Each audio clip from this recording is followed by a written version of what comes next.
કોટડિયા હીર હિતેશભાઈ. હું બીજા ધોરણમાં અભ્યાસ કરું છું.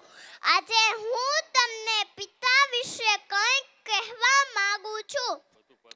સૌપ્રથમ અહીંયા ઉપસ્થિત મારા વડીલો, ગુરુજનો તથા સ્નેહી મિત્રોને સૌરાષ્ટ્રની કાલાવડ તાલુકાની ભગેડી ગામની હાલ સુરતની દીકરી કોટડિયા હીર તરફથી હેતની ચાસણીમાં જબોડી મીઠા મધુર વંદન. આજના શુભ પ્રસંગે મને બે શબ્દ બોલવાનો મોકો મળ્યો તે બદલ આભાર. આજના આ અનુરોધ હું મારી કાલેકેલી ભાષામાં બાપ દીકરીના સંવાદો વિશે કહીશ જે આપ શાંતિથી સાંભળશો એવી હું આશા રાખું છું. એક તમના છે મારી ચાંદ બની ચમકવાની, એક તમના છે મારી ચાંદ બની ચમકવાની, એક આરજુ છે મારી ગગનમાં વિહરવાની, એક આરજુ છે મારી ગગનમાં વિહરવાની, એક સ્વપ્ન છે મારું સૂરજની કિરણ બનવાનું, એક ઉમંગ છે મારો આદર્શ એક દીકરી બનવાનું. દીકરી નાની હોય કે મોટી હોય, કેજીમાં ભણતી હોય કે કોલેજમાં, કુંવારી હોય કે કન્યા, પરંતુ મિત્રો દીકરી સદાય દીકરી જ રહે છે. નાનપણમાં પિતાની સામે ચપ ચપ બોલતી હોય, માતાનું માન ન રાખતી હોય, ભાઈને ભાળીઓ ન મૂકતી હોય, બેન સાથે બધાવતી હોય, શેરીમાં છીપલાવડાટ નાખતી હોય, પણ જ્યારે દીકરી મોટી થાય ને ત્યારે ગંભીરતા ધારણ કરી લે છે. લગ્ન વખતે પીઠી ચોળાતી સહેલીઓ સાથે આમ તેમ મલકાતી હોય છે.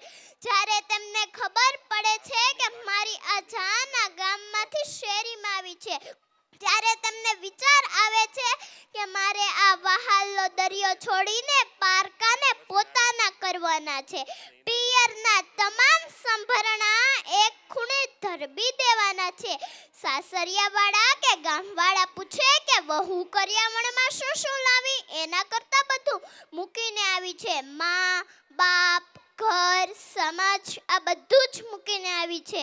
આ વસ્તુનો લેવાનો કોઈ વિચાર કરે ને તો દીકરીના સંસારમાં સુખની સુગંધ આવી જાય છે. હકીકત નવી વહુનું આવું એ નવા બાળકનો જન્મ દેવા સમાન છે. બાપના ઘરે હતી કઈ ચિંતા ન હતી, હવે નવા ઘરમાં ચાલતા શીખવું પડશે. સાસુ સસરા કે ઘરના સભ્ય આ ખ્યાલ કરે તો દીકરીના જન્મ થતા પિતાની ત્રીજી અસુરી ભીની આંખ મળે છે જે તેના દિલમાં જ સમાયેલી હોય છે. પ્રકૃતિએ પુરુષોને રડવા કોકની આંખ આપી છે, પ્રકૃતિએ પુરુષોને રડવા કોકની આંખ આપી છે. આ દીકરીના વિદાય વેળામાં આ કોકની આંખ રડે ને તો બાપ ભૂંડો લાગે છે. આ દીકરીના વિદાય વેળામાં આ કોકની આંખ રડે ને તો બાપ ભૂંડો લાગે છે. આમ જુઓ તો પિતાનો ચહેરો એક આદર્શ એક વિશ્વાસ બની રહ્યો હોય છે. પપ્પા બોલ્યા તે સમજ્યા પહેલા જ દીકરીના હોઠમાંથી શબ્દ નીકળી પડે છે કે હા પપ્પા, આવી પપ્પા એનું નામ જ દીકરી. કોઈ વાર દીકરીથી નાનકડી ભૂલ થઈ જાય તો પોતાની મમ્મીને કહે કે મમ્મી તું પપ્પાને ના કહેતી. હકીકત સાસરિયામાં આવતી દીકરી પિયરિયામાંથી કઈ લેવા તો નથી આવતી, પણ પોતાના પિતાની ખબર લેવા આવે છે. આંશિક સ્થિતિ જોવા આવે છે કે પિતાને કઈ વાંધો તો નથી ને.